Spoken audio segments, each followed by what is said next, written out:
Jadi saya beri jaminan, alhamdulillah sejak saya memegang portfolio ini tidak ada seorang pun wartawan yang telah ditangkap, diheret ke mahkamah sebagai contoh, ataupun di soal siasat setakat ini, ya, kerana membuat pelaporan ataupun seperti yang Berhormat Julutong sebutkan tadi, menerbitkan berita yang menceritakan tentang skandal. Tidak ada setakat ini.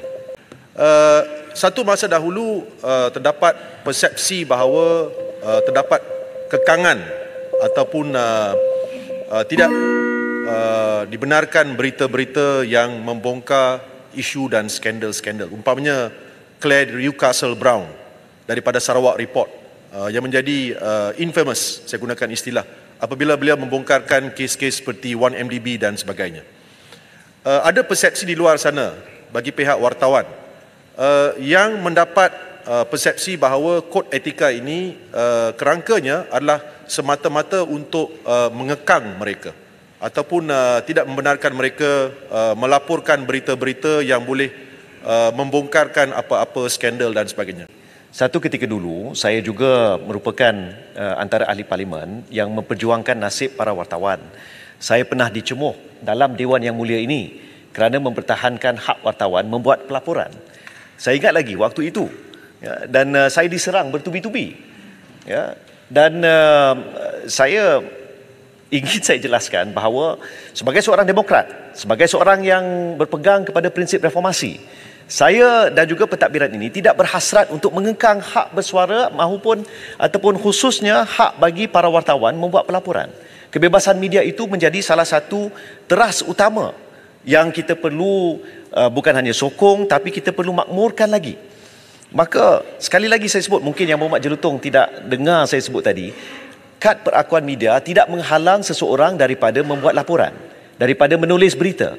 Claire Newcastle Brown tidak mempunyai kad perakuan media, tapi beliau boleh menulis.